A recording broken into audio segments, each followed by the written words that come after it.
about modern day expectations between 50-50, social media, gender roles, and I guess independence, like basically all the noise that you hear now. I think that an expectation, a lot of men have this expectation, modern day expectation, where, so in the 40s and 50s, right, women were expected to just stay home, cook, clean, raise their children. Yeah. The expectation in 2026 is the woman cook, clean, go to school, have a career, but you still have to do the whole house duty thing. Like that's like I think a modern day expectation. Like I don't think we have an issue no more about women going to be entrepreneurs or getting careers, but you have to make sure that you are um, doing the whole house duty. I think a lot of men have that stipulation, and I think a lot of women have stipulations on men where it's like, you know, they're supposed to be doing everything in the house. And I think what we need to do in modern expectation is let's sit down. What are you good at? Maybe your man can't cook, but he know how to clean. Okay, well I need you to help me clean the house a little bit more, and you know, or if some men they can't cook and clean, but when it comes to helping, like dressing their children, helping them, like somewhere around the house, more housework. You can help. You can help. Like I feel like women now do the 9 to 5. They come home to check homework, to give baths, to cook dinner, to put on pajamas, to put on their pajamas for them, to read a bedtime story, to spend time with them, to be this superwoman. That's what it is. The men just go to work, bring a check, plop in front of the TV. Like nowadays, we're seeing more men be fathers, and it's the most refreshing thing ever. And hands-on fathers. Hands-on fathers. Yeah. They're fighting for their kids. They want to spend that time with their kids. That's one thing I admire about this generation. The 50-50 thing, to me, is unrealistic. It's not true. There's days that I show up 80. There's days that I show up 100. There's days that I show up 10%. And when I'm that 10%, my husband is the 90. So when I lack, he pops up for me. He shows up for me. And when he lacks, I show up for him. Yeah. In a perfect world, we both would be 100 and 100. You know? But it doesn't always happen that way. Yeah. So like, I want to kind of add a little bit onto that. So I'm a numbers guy, right? I'm very logistic. So I don't believe it's 50-50. Yeah. I believe it's 100 and 100. Yeah. Because here's the thing, right? If I'm only bringing 50% to the table, I'm bringing half of me to the table. Yeah. I have to make sure that I'm bringing my whole full 100%. She's bringing a whole full 100%. Now, this is where I do agree with my wife. It's not going to be her all the time 100% or me 100%. But watch this. If it's 50-50 and I'm bringing 30 and she's bringing 20, then it's 50. Yeah. Right? Yeah. If it's 100 and 100, and there's a day where she's at 80 and I'm at 40, 80 plus 40 is what? 120, we over 100. If I'm bringing 100 and one day she's at 10%, we got 110. If one day she brings 70 and I'm 70, we're at 140. So you see what I'm getting at? So it's always going to be, it may not be 200%, but you're going to be at 80, 90, 100%, you know? Be realistic and keep the line of communication open. Yeah. I'm tired. These kids were exhausting today. Babe, like, I need help. Like, not every day you're gonna walk, especially I'm talking for mamas with toddlers, with kids under, let's say, 6. Because over 6, they tend to like do stuff more on them by themselves. Not every day you're gonna come in and you're gonna see the house spotless and everything done. Like, we have to be realistic with allowing homes to look like homes. And at the end of the day, just learn each other. Learn each other. My wife, she's I love her, but by 8 o'clock she's done. Oh, yeah. She's done, and then she needs like 12 hours of sleep. Okay, that's what she needs. There's a study that shows that women need way more. Which is fine, whatever the case may be. I have a saying, and my saying is, I tell her, don't slow me down, but I'm not gonna speed you up. Because I'm always on the go. After 3 or 4 hours, sometimes she wonders how he went to sleep at 1 o'clock, got up at 5 o'clock, he's already driving to work. Because that's all I need. You just have to learn. So I don't want her to slow me down, but I'm not going to speed her up either. So I already know when she's tired, sometimes I have to tell her, go to sleep. Tell the people in the audience, why don't you want to go to sleep? Go ahead. Why don't you want to go to sleep? Sometimes I don't want to. She doesn't want to go to sleep. No, she would say it. Stop lying. Esto ahí va todo color. Tell the people why you don't want to sleep. I'm like, no, I'm clingy. Oh she does. She wants to spend time with me. And I said, and mind you, I don't have an issue with her spending time with me, but I tell her, if you go and spend time with me, guess who's gonna come to me? The kids. Yeah. And the kids are majority of the time the kids are what has her tired. Yeah. So I have to shoo her away to the room so that I can stay with the kids, so she can go to bed and have her alone time and go to sleep. So. There you go. Yeah. That was funny. Yeah. So, 50-50 out the window is 100 and 100, and sometimes you're not going to show up as 100. Yeah. And your partner has to be okay with it. Yeah, it's not, Vice versa. Yeah. Awesome. That was funny. That was great. No, that was good. I like that for sure. So I guess I'm going to combine these two questions because we kind of went over it. But not just to break them down. So with that being said, understanding like how people have false expectations of what marriage is actually like, do you think that dating and marriage is harder now than before? Like, absolutely. And I'm going to tell you why. 2 words: social media. Because social media, what social media has done is that it has brought in the comparison game. So sometimes, like we see a couple, okay, and then when we see a couple, we see this supposed relationship or marriage that we want. Oh, I want to be like them. And then when they hit stop and pause, they're living hell. And you don't even know that they're living hell. It's a facade, whatever the case may be. And we have this like comparison game. I think social media has brought this I want to be like them, or sometimes they're like, oh, you see, they're trying to be like us, and it's just brought a lot of division. So I think with social media, it's become a performance thing. Yeah. And I also want to add on to that. Sometimes in social media, it's not only the comparison. You're not only comparing yourself, but you're comparing your spouse to that person's spouse. Oh my goodness. Oh, he gave her a car. Or he gave. Listen, honey. You're comparing your financial situations to someone who's born with a family that has money, like that they're in a better financial situation than you're in. And here you're looking at your man who's going to work. Yeah.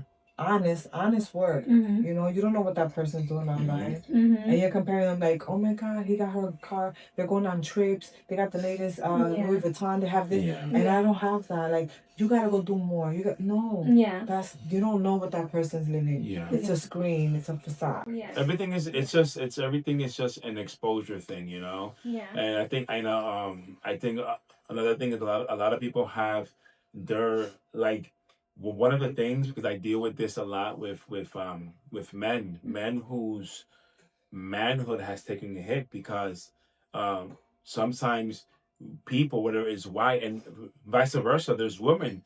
Sometimes, and I laugh because my wife is just the way sometimes she talks to people, but sometimes we're like giving sessions to people, and she's telling the guy, if you expect your wife, it's gonna get real right now. This is fun. I can't say that on here. That's crazy. It's not crazy. It's okay. If you expect your wife to be doing flips in the bed, you know, because what because what's happening now is this, right? That there's people unrealistic. People have access now. There's been a lot of marriages, a lot of women are struggling with pornography. So then they see that. Let's keep it real. This is we're not trying to hide stuff. We're trying to help. We're trying to deliver people here, right? This is and don't worry, no kids will watch. You know, and sometimes deliverance comes in the form of education.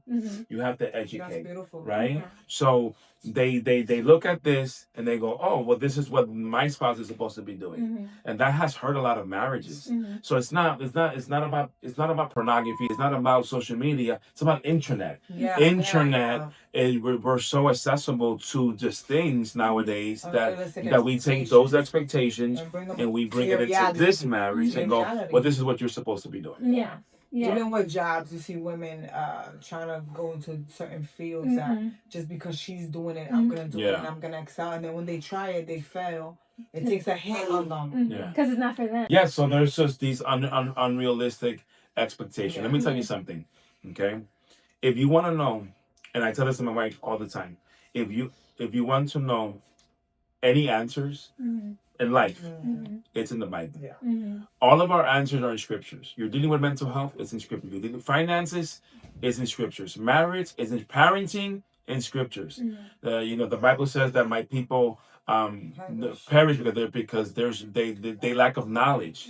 It's in scriptures, so I think that when it comes to marriage or expectations, go into the scriptures, go in there. The answers are there, literally. And now we have Google. You can literally type in something on Bible verses that can help my marriages. You're gonna see a lot of. Back in the 70s and 80s, we didn't have that access. Now you have access to that, So the same way internet can be used for evil, it can also be used for good. Type in those Bible verses. What can help us? Me and my spouse are going through arguments. How can we reduce arguments? What are some Bible verses to help us with, navigate arguments? Whatever it is. The answers are there. So. Yeah, no, I appreciate you guys saying that. And I think one thing that you guys said that highlighted is like the expectations of social media and people bringing it on to them and not knowing like what's on the other side. Like for men and women, like for example, women wanting men to have certain provisions, right? But not realizing you don't know that man's character and how he got those provisions. And then like for men that want certain women, like you may see like, oh, she's this way, and she may be willing to do certain things, and you get to know her, she's like flat. Yeah, she's no like personality, no nothing. Or she's just like hell. Basically. Yeah. And let me tell you something. You can go out for like 10 years, and on your 11th year you get married, and that first year of marriage, you want to learn this. You want to learn each other when you live together. That first year of marriage, that's when you really. Be like, oh, I didn't know this about you. You throw your shoes under the bed, Oh, you're a clean freak. That's me. Oh, you can't stay still. I noticed that. That's me. You learn each other, and it's a wonderful thing, I like how you point to him, but I relate. But I am so glad you guys said this because it definitely segues good into the last two questions that we have. And before we get into those, I would want to set it up a certain way. Just to give you like an idea of what I think a lot of like at least the people that watch my channel, the questions that I get in my DMs is not understanding basically like what the right or wrong thing to do is. I know you guys don't have all the answers. But like for like some guys that reach out to me to be like, how can I be the man in order to have a successful marriage? What does leading a household actually look like? And then for like women, it's just like, well, how am I supposed to be that support for him when if I have like a very like, independent mindset, or even if I grew up not as independent, like how am I, like what does that look like for you guys? And what a piece of advice going into like the second to last question is, what is one piece of advice you would give someone who wants to be married but feels discouraged because they don't really know what to do? I would say, again, I know that people who are the traffic that is gravitating towards your channel, there's going to be believers and non-believers, right? Yeah. But for the believer, if you have a pastor, if you have that spiritual covering, if you have that mentor, go and reach out counsel, right? Ask these difficult questions, right? They should be equipped to help you navigate that question, right? And for the non-believers, right? Who are not going to church, who are not, whatever the case may be. Again, like I said, if we're going to use the internet for evil, let's use it for good, right? Type in that question, right? And put in Bible verses or put in books that can help me, For men, specifically for men, if you're looking to, if you want to be that man, listen, you can't be a husband and you cannot be an effective husband and an effective father if you're not an effective man. You have to be a man first, then leads to a husband, then leads to a father, right? So I recommend the book. There's a book that's called Kingdom Man by Tony Evans. Nice. Kingdom Man, Tony Evans. I recommend you to get that book, whether you're a believer or non-believer, and that's going to show you and it's going to equip you how to be a man, and everything else will follow suit. So I think it has to be, you have to be a man first before you can be a husband and you can be a father. That would be my advice. For me, it's like I've said this before. Before you become wife material, become life material. It's like we go through a lot of stages as women, but don't skip that single stage. Get to know yourself. Get to know your do's and your don'ts and your non-negotiables and your values. That when they ask you certain questions, you know how to answer. Like, this is what I want. This is what I need. Your career is that important to you. In the Bible, we see a lot of women in the Bible, and if you have a church group, there's women leaders in the church. Yeah. How do I become? I don't want, like me. I always said I didn't want to be a mouthy wife because I come from, my mom used to be a mouthy. She'll what's up, mom? she's cool with me saying her story. Yeah. Certain things I didn't want to be when I got married. So I worked on that. How do I not become a mouthy boy? I have to calm down. I have to woosah. I have to allow people to have their moment. Allow him to have, like, oh, you said that? Okay. I'll come back to you. We'll talk about it in a chill way. I'm not gonna be popping off at the mouth. So it's just certain things about what type of wife you want to be and what type of atmosphere you want to create in your home. It all goes hand in hand. Yeah. It's not like you're gonna wake up and be like, oh, I want to be this, I want to. No, it's just it starts with you. Yeah. With you being single and you getting to know yourself and your non-negotiables. And what the Bible says about you, your identity in Christ, and what a wife looks like in the Bible. Yeah. Yeah. Yeah. No, I like how you guys gave advice to believers and unbelievers. Yeah. Yeah. And I like how, at the end of the day, you guys, even though it's from a different perspective, like a man and a woman, you guys are overall saying, like, know yourself first. Oh, yeah. Know You how have to. to. Yeah. That's big. Yeah. Because you know what's the danger of not knowing yourself? Someone will reinvent you. That man will make you into the woman he wants you to be. Instead of loving and admiring and honoring the woman that you already are. That's the danger. Yeah. You know, there's a Bible verse, I'm going to say it first in Spanish and in English, because there's certain Bible verses that come to me first in Spanish, but it says, ama tu prójimo como usted mismo. It says, love your neighbor as yourself. So the answer is within that Bible verse. How can I love my neighbor if I don't love myself? So my neighbor can be my sister. It can be my spouse. It can be anyone who's either than me. I'm not able to effectively love this person if I don't know how to love myself. And there you go. That's another advice. You have to learn how to love yourself. You shouldn't be getting into any relationship if you don't know how to love yourself first, and then you love God. You love God first, and you love you love yourself first. It's going to be easy then to love someone else. You know, there's this quote. This is the good quote. T.D. Jakes says this, and he says, he says that no woman will be submitted to a man who's not submitted to God. That's it. She can submit to me if I'm not submitted to God. So think about it like this, right? So if I'm here and my wife is right here, and right, she's following me, right? It's like traffic when you're driving and like what's holding up the traffic. What do we try to do sometimes? We try to look in front of the car in front of us to see what's holding it up. Well, that's how life is. If I'm gonna follow you, I need to see who's in front of me. Oh, he's following God. We got it. Because then if he's following God and then he's here, then I can follow him as well. And I just want to add this bit, like when you said you gotta love yourself, right, in order to love your neighbor. I've never seen no one that loves themselves put up with any type of abuse, any type of Shenanigans and nonsense. When you truly love yourself, your partner, you showing your partner how to love you when you love yourself. If you don't love yourself, you know what I mean? Yeah. No, I really love that you guys said that, and I think it's been like a very fruitful conversation overall that I think people are gonna be able to take a lot from this and like revert back. But our last question. All right. Before we get into our rapid, quick, fun little game before we end today. And it's funny how you guys said that, the first thing you want to do is love yourself. But what are like 2 or 3 green flags other than loving yourself that you should be on the lookout for before committing to someone? Definitely, what is your relationship with God, right? And if you're a non-believer, right? Do you believe in God? Yeah. Right.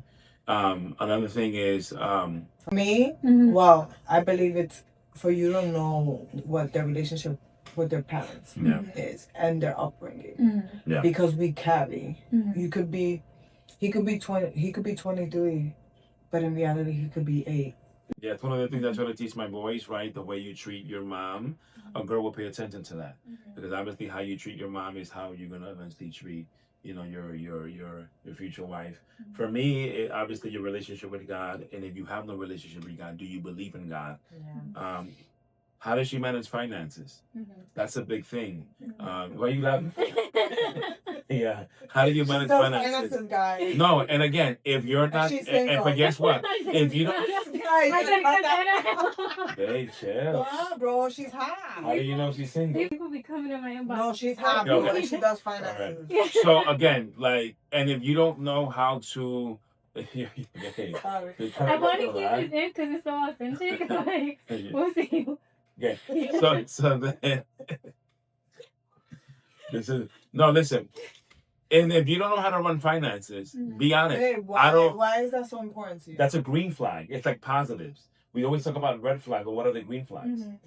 How do you run finance? And if you don't know how to run finances, be honest and say, I don't know how to run finances. Do you run finance? Because if you have 2 people who don't know how to run finances, someone has to learn.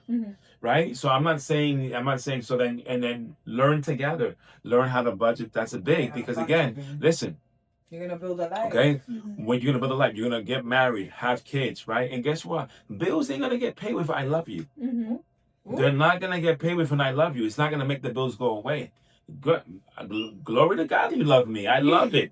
But we got some bills to pay, right? Parenting techniques, right? You may not have kids, but you may have nieces, you may have nephews, you may have, I want to see how he engages with this kid because ultimately that's going to show you how they're going to treat, your future kids, whatever the case may be. Quality time, dude. I want to see if I want to see if he loves to spend quality time. That's great, right? Because obviously, when the kids are in bed, or if it's just you and her in the first few years of marriage, quality time. So I mean, there's a lot I can keep going, but those are 2 or 3 things. If they keep their word, like if they say, there you go. This is that's a huge thing because I cannot be, no. I'm like that. I can't be no. That's why I told her, you better be careful what you commit to. Because I stay committed. Because if that day you was like, I don't want to go, guess what? I don't want to go. I said, be a woman of your word. Be a man of your word. That's why, and this is for everybody who's watching this. If you tell me something, I'm gonna be like, I'll get back to you, or let me think about it. Because once he commits, he's committed. Yep. I'm like that. Yeah. And those are for me big time. Green flags. The God. How you are with your mother and your father, if you have a relationship with them, how you react when you're angry, that'll be a red flag. The red flag with what? Well, it could be a green flag if they react positive. Yeah. If you're able to, one of the most intelligent things a human can have is something like that. Your reaction time, like your comeback time, like when you could bounce back from a bad situation, like something happened to you, you got a flat tire.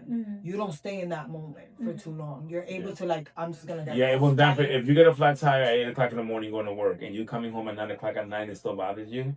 Yeah. Like you let it marinate the whole day. Like your bounce back time, that's so big. Like she's big on that. Like you. I wasn't good at that in the beginning of our marriage. No, he wasn't. But now, it's like. I go through half an hour and I shake it off. It's a form of intelligence. Like you're able to bounce back from a little thing, like from anything that happens. You don't let it run on your whole entire day, and you don't make people feel it. Like when a guy's in a bad mood and he makes you feel it, like you carry that. That's on you, not me. Yep. Yeah. No, those are definitely some good gems that you guys. Awesome. Yeah. But, hope that helps out. Yeah, I think it definitely is because you guys said things that are like really that people go through on a day to day. So it's like exactly. Yeah. Like real time things that people struggle. That actually happens. It does. It does. It really does.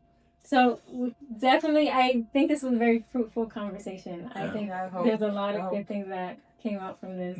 I definitely do appreciate you guys taking the time. Yes. Thank you for having us. Yeah, no, this was good. It was. Yeah. It was much needed. Yeah, definitely. I think especially people like me that are trying to navigate the space of like modern dating, of wanting the end goal of marriage and children.